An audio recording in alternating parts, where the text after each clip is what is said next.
हाँ जी स्टूडेंट्स, ਆਪਾਂ business environment ਦੀਆਂ ਜਿਹੜੀਆਂ ਇੱਕ ਡਾਇਮੈਂਸ਼ਨ ਸੀਗੀਆਂ ਉਹ ਪੜ੍ਹ ਰਹੇ ਸੀਗੇ। ਇਹਦੇ ਵਿੱਚ ਅੱਜ ਆਪਾਂ ਥਰਡ ਪੁਆਇੰਟ ਪੜ੍ਹਨਾ ਪੋਲੀਟੀਕਲ ਇਨਵਾਇਰਮੈਂਟ। ਪੋਲੀਟੀਕਲ ਇਨਵਾਇਰਮੈਂਟ ਦਾ ਮਤਲਬ ਕੀ ਹੁੰਦਾ? These are all those factors, ਮਤਲਬ political factors and forces which affect a business enterprise or organisation.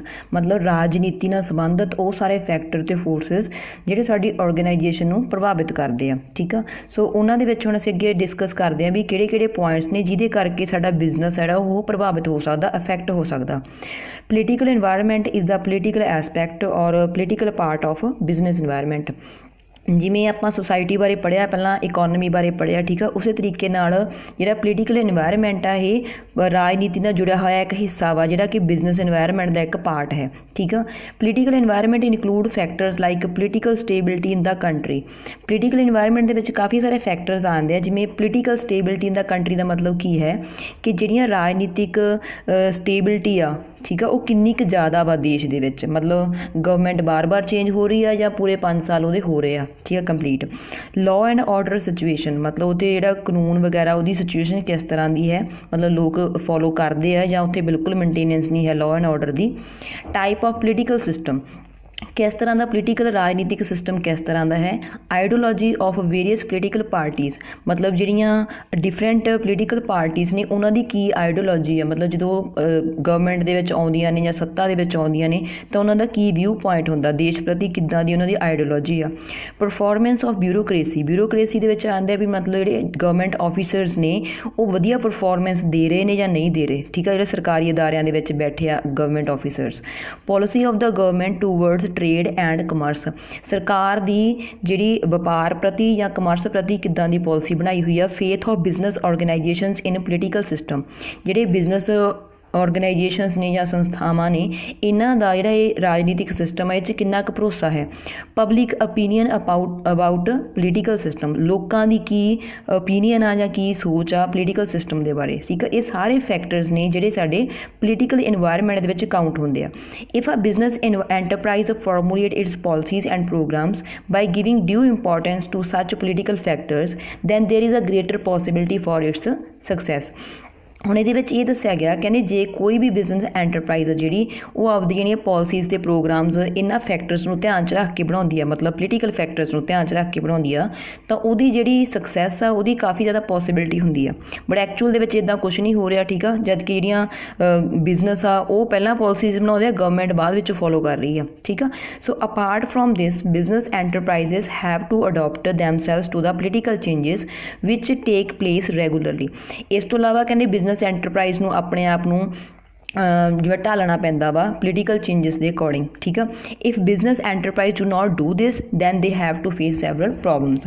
ਜਿਹੜੀ ਬਿਜ਼ਨਸ ਆਰਗੇਨਾਈਜੇਸ਼ਨ ਆਪਣੇ ਆਪ ਨੂੰ ਨਹੀਂ ਢਾਲਦੀ ਉਹਨਾਂ ਦੇ ਅਕੋਰਡਿੰਗ ਤਾਂ ਉਹਨੂੰ ਕਾਫੀ ਸਾਰੀਆਂ ਪ੍ਰੋਬਲਮਸ ਫੇਸ ਕਰਨੀਆਂ ਪੈਂਦੀਆਂ। For example, if there is a political stability in the country and law and order is prevalent then the political environment of that country is highly suitable for the business enterprise. ਉਦਾਹਰਨ ਦੇ ਤੌਰ 'ਤੇ ਕਹਿੰਦੇ ਜੇ ਮੰਨ ਲਓ ਕਿਸੇ ਦੇਸ਼ ਦੇ ਵਿੱਚ ਪੋਲੀਟੀਕਲ ਸਟੇਬਿਲਿਟੀ ਹੈ, ਮਤਲਬ ਉੱਥੇ ਜਿਹੜੀ ਗਵਰਨਮੈਂਟ ਆ ਪੂਰੇ 5 ਸਾਲ ਰਹਿੰਦੀ ਆ, ਉਸ ਤੋਂ ਬਾਅਦ ਅਗਲੀ ਗਵਰਨਮੈਂਟ ਆਉਂਦੀ ਆ ਅਤੇ ਲਾਅ ਐਂਡ ਆਰਡਰ ਵੀ ਵਧੀਆ ਹੈ, ਤਾਂ ਇਹਦੇ ਨਾਲ ਕੀ ਹੋਊਗਾ, ਜਿਹੜੀ ਉਹ ਪੋਲੀਟੀਕਲ ਇਨਵਾਇਰਮੈਂਟ ਆ ਉਸ ਦੇਸ਼ ਦਾ ਉਹ ਉੱਥੋਂ ਦੀਆਂ ਬਿਜ਼ਨਸ ਆਰਗੇਨਾਈਜੇਸ਼ਨ ਦੇ ਲਈ ਜ਼ਿਆਦਾ ਸੁਟੇਬਲ ਹੋਊਗਾ। ਸੋ ਇਨ ਅ ਸਿਚੁਏਸ਼ਨ ਕੰਟਰੈਰੀ ਟੂ ਦਿਸ, ਮਤਲਬ ਜੇ ਇਹਦੇ ਉਲਟ ਦੇਖਿਆ ਜਾਵੇ political environment is not suitable to the business enterprises. ਮਤਲਬ ਜੇ ਮੰਨ ਲਓ ਤੇ ਪੋਲੀਟੀਕਲ ਸਟੇਬਿਲਿਟੀ ਨਹੀਂ ਹੈ, ਲਾਅ ਐਂਡ ਆਰਡਰ ਜਿਹੜੀ ਸਿਚੁਏਸ਼ਨ ਆ ਸਹੀ ਨਹੀਂ ਹੈ, ਤਾਂ ਉਹਦਾ ਕੀ ਨੁਕਸਾਨ ਹੋ ਸਕਦਾ ਵਾ, ਜਿਹੜੀਆਂ ਬਿਜ਼ਨਸ ਐਂਟਰਪ੍ਰਾਈਜ਼ਸ ਨੇ ਉਹਨਾਂ ਨੂੰ ਜਿਵੇਂ ਆਪਾਂ ਕਹਿੰਦੇ ਨੁਕਸਾਨ ਹੋ ਸਕਦਾ ਜਾਂ ਉਹਨਾਂ ਲਈ ਹਾਰਮਫੁਲ ਹੋਊਗਾ ਜਾਂ ਸੁਟੇਬਲ ਨਹੀਂ ਹੋਊਗਾ।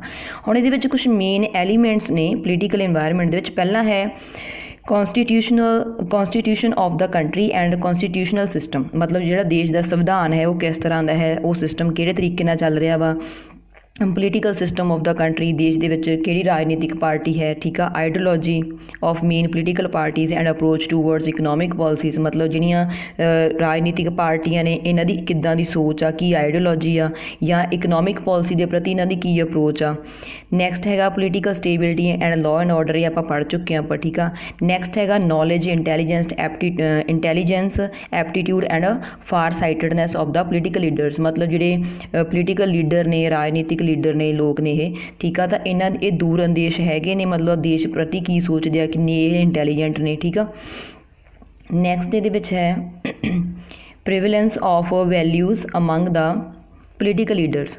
ਹੁਣ ਦੇਖੋ ਇਹਨਾਂ ਨੇ ਕਿਹਾ ਪ੍ਰੀਵਲੈਂਸ ਹੁੰਦਾ ਕਿਸੇ ਚੀਜ਼ ਦਾ ਮੌਜੂਦ ਹੋਣਾ, ਮਤਲਬ ਜਿਹੜੇ ਪੋਲੀਟੀਕਲ ਲੀਡਰਸ ਨੇ ਕਹਿੰਦੇ ਕਿ ਉਹਨਾਂ ਦੇ ਵਿੱਚ ਵੈਲਿਊਜ਼ ਹੈਗੀਆਂ ਨੇ, ਜਾਂ ਜਿਹੜੇ ਪੋਲੀਟੀਕਲ ਇੰਸਟੀਟਿਊਸ਼ਨਸ ਨੇ ਉਹਨਾਂ ਦੇ ਵਿੱਚ ਵੈਲਿਊਜ਼ ਨੇ, ਜਾਂ ਜਿਹੜੀ ਬਿਊਰੋਕਰੇਸੀ ਆ ਮਤਲਬ ਜਿਹੜੇ ਅਫਸਰਸ਼ਾਹੀ ਆ ਉਹਨਾਂ ਦੇ ਵਿੱਚ ਜਿਹੜੀਆਂ ਵੈਲਿਊਜ਼ ਹੈਗੀਆਂ ਨੇ। ਨੈਕਸਟ ਹੈਗਾ commercial policy of the government and intervention by the government in the enterprises. ਜਿਹੜੀ ਸਰਕਾਰ ਦੀਆਂ ਕਿੱਦਾਂ ਦੀਆਂ ਪੋਲਿਸੀਜ਼ ਬਣਾਈਆਂ ਗਈਆਂ ਨੇ ਬਿਜ਼ਨਸ ਔਰਗਨਾਈਜੇਸ਼ਨਸ ਦੇ ਲਈ, ਜਾਂ ਸਰਕਾਰ ਦੁਆਰਾ ਕਿੰਨੀ ਕੁ ਦਖਲਅੰਦਾਜ਼ੀ ਕੀਤੀ ਜਾਂਦੀ ਹੈ ਬਿਜ਼ਨਸ ਐਂਟਰਪ੍ਰਾਈਜ਼ਸ ਦੇ ਵਿੱਚ। Economic relations of the country with different countries, ਆਰਥਿਕ ਤੌਰ 'ਤੇ ਦੂਜੇ ਦੇਸ਼ਾਂ ਦੇ ਨਾਲ ਕਿੱਦਾਂ ਦੇ ਰਿਲੇਸ਼ਨਸ ਨੇ। Degree of politicisation in the business field, ਮਤਲਬ ਜਿਹੜੀ ਬਿਜ਼ਨਸ ਆ ਉਹਦੇ ਵਿੱਚ ਕਿੰਨੀ ਕੁ ਰਾਜਨੀਤੀ ਹੋ ਰਹੀ ਆ। ਨੈਕਸਟ ਹੈ political problems of the country, ਮਤਲਬ ਜਿਹੜੀਆਂ ਰਾਜਨੀਤੀ ਨਾਲ ਸੰਬੰਧਿਤ ਕਿਸ ਤਰ੍ਹਾਂ ਦੀਆਂ ਸਮੱਸਿਆਵਾਂ ਨੇ ਦੇਸ਼ ਦੀਆਂ, ਇਹ ਸਾਰੀਆਂ ਚੀਜ਼ਾਂ ਬਿਜ਼ਨਸ ਨੂੰ ਅਫੈਕਟ ਕਰਦੀਆਂ। ਨੈਕਸਟ ਪੁਆਇੰਟ ਹੈ ਲੀਗਲ ਇਨਵਾਇਰਮੈਂਟ। ਇਹਦੇ ਵਿੱਚ ਲੀਗਲ ਮਤਲਬ ਕਾਨੂੰਨ ਨਾਲ related. Legal environment refers to all those laws, legal factors and forces which affect a business enterprise or organisation. So legal environment ਦੇ ਵਿੱਚ ਉਹ ਸਾਰੇ ਲਾਜ਼, ਲੀਗਲ ਫੈਕਟਰ ਅਤੇ ਫੋਰਸਿਸ ਆਉਂਦੀਆਂ ਨੇ ਜਿਹੜੀਆਂ ਇੱਕ ਬਿਜ਼ਨਸ ਐਂਟਰਪ੍ਰਾਈਜ਼ ਨੂੰ ਜਾਂ ਔਰਗਨਾਈਜੇਸ਼ਨ ਨੂੰ ਪ੍ਰਭਾਵਿਤ ਕਰ ਸਕਦੀਆਂ ਨੇ। ਹੁਣ ਲੀਗਲ ਇਨਵਾਇਰਮੈਂਟ ਕੀ ਹੈ? ਇਹ ਵੀ ਇੱਕ ਲੀਗਲ ਪਾਰਟ ਹੈ, ਮਤਲਬ ਲੀਗਲ ਐਸਪੈਕਟ ਜਾਂ ਲੀਗਲ ਪਾਰਟ ਆ ਕਿਹਦਾ? ਬਿਜ਼ਨਸ ਇਨਵਾਇਰਮੈਂਟ ਦਾ। ਮਤਲਬ ਤੁਸੀਂ ਹਰ ਇੱਕ ਪੁਆਇੰਟ ਦੇ ਵਿੱਚ ਇਹ ਪਹਿਲੀਆਂ 2-3 ਲਾਈਨਾਂ ਦੇ ਵਿੱਚ ਇਹ ਚੀਜ਼ ਦੇਖੋਗੇ, ਮਤਲਬ ਜਿਵੇਂ ਸੁਸਾਇਟੀ ਕੀ ਹੈ, ਜਾਂ ਆਪਾਂ ਸੋਸ਼ਲ ਪੜ੍ਹਿਆ ਸੀ, ਇਕਨੋਮਿਕ ਪੜ੍ਹਿਆ ਸੀ, ਠੀਕ ਆ, ਜਾਂ ਹੁਣੇ ਆਪਾਂ ਪੋਲੀਟੀਕਲ ਪੜ੍ਹਿਆ, ਇਹ ਸਾਰੇ ਕਾਹਦਾ ਪਾਰਟ ਨੇ? ਬਿਜ਼ਨਸ ਇਨਵਾਇਰਮੈਂਟ ਦਾ ਹਿੱਸਾ ਨੇ ਇਹ। ਹੁਣ ਇਹਦੇ ਵਿੱਚ ਨੈਕਸਟ ਕੀ ਆ? Legal environment is also known as regulatory environment. ਇਹਦਾ ਅਨਦਰ ਨੇਮ ਕੀ ਆ? Regulatory environment. Legal environment include factors. ਹੁਣ ਇਹਦੇ ਵਿੱਚ ਕਿਹੜੇ ਕਿਹੜੇ ਫੈਕਟਰਸ ਆਉਂਦੇ ਆ? Like laws passed and implemented by the government. ਸਰਕਾਰ ਦੁਆਰਾ ਕਿਹੜੇ ਕਾਨੂੰਨ ਪਾਸ ਕੀਤੇ ਗਏ ਆ, ਠੀਕ ਆ, ਅਤੇ ਉਹਨਾਂ ਨੂੰ ਫਿਰ ਲਾਗੂ ਕੀਤਾ ਗਿਆ। ਨੈਕਸਟ ਹੈਗਾ ਕੌਨਸਟੀਟਿਊਸ਼ਨਲ ਲਾਜ਼, ਜਿਹੜੇ ਸੰਵਿਧਾਨ ਦੁਆਰਾ ਬਣੇ ਹੋਏ ਲਾਜ਼ ਨੇ। Administrative orders given bye the government officers, ਜਿਹੜੇ ਸਰਕਾਰੀ ਅਦਾਰਿਆਂ ਦੇ ਵਿੱਚ ਜਿਹੜੇ ਗਵਰਨਮੈਂਟ ਇੰਪਲੋਈਜ਼ ਬੈਠੇ ਆ ਉਹਨਾਂ ਦੁਆਰਾ ਕੀ ਮੈਨੇਜ ਕਰਨ ਦੇ ਜਿਹੜੇ ਆਰਡਰ ਦਿੱਤੇ ਜਾ ਰਹੇ ਆ। ਜਿਵੇਂ ਕਿਸੇ ਜ਼ਿਲ੍ਹੇ ਦਾ ਹੁੰਦਾ ਇੱਕ ਕਲੈਕਟਰ ਹੁੰਦਾ, ਠੀਕ ਆ, ਜਾਂ ਇੱਕ ਸ਼ਹਿਰ ਦੇ ਵਿੱਚ SDM ਹੁੰਦਾ। ਸੋ ਉਹਨਾਂ ਦੇ ਦੁਆਰਾ ਕਿਹੜੇ ਕਿਹੜੇ ਆਰਡਰਸ ਦਿੱਤੇ ਜਾ ਰਹੇ ਆ। ਜੱਜਮੈਂਟਸ ਗਿਵਨ ਬਾਏ ਦਾ ਜੁਡੀਸ਼ਰੀ, ਮਤਲਬ ਜਿਹੜੀ ਆਪਣੀ ਅਦਾਲਤ ਵੱਲੋਂ ਜਾਂ ਕਹਿ ਦਈਏ ਜੱਜ ਵੱਲੋਂ ਕੀ ਜੱਜਮੈਂਟ ਦਿੱਤੀ ਜਾਂਦੀ ਆ ਬਿਜ਼ਨਸ ਨਾਲ related. Judgements given by various judicial commissions and rules made by the government, ਜਾਂ ਕਾਫੀ ਸਾਰੇ ਇੱਦਾਂ ਦੇ ਕਮਿਸ਼ਨ ਹੁੰਦੇ ਨੇ ਜਿਨ੍ਹਾਂ ਦੁਆਰਾ ਕੋਈ ਜੱਜਮੈਂਟਸ ਜਾਂ ਡਿਸੀਜਨ ਦਿੱਤੇ ਜਾਂਦੇ ਆ, ਜਾਂ ਸਰਕਾਰ ਦੇ ਜਿਹੜੇ ਰੂਲ ਬਣਾਏ ਜਾਂਦੇ ਆ। ਸੋ ਇਹ ਸਾਰੀਆਂ ਚੀਜ਼ਾਂ ਲੀਗਲ ਇਨਵਾਇਰਮੈਂਟ 'ਚ ਕਾਊਂਟ ਹੁੰਦੀਆਂ। Business enterprise have to work in accordance with the laws prevalent in the country. So ਕਿਸੇ ਵੀ ਬਿਜ਼ਨਸ ਔਰਗਨਾਈਜੇਸ਼ਨ ਨੂੰ ਜਿਹੜਾ ਵੀ ਆਪਣਾ ਕੰਮ ਹੈ ਉਹ ਜਿੰਨੇ ਵੀ ਦੇਸ਼ 'ਚ ਲਾਅ ਬਣੇ ਹੋਏ ਆ, ਮੌਜੂਦ ਨੇ ਲਾਅ, ਉਹਨਾਂ ਦੇ ਅਕੋਰਡਿੰਗ ਕਰਨਾ ਚਾਹੀਦਾ ਹੈ।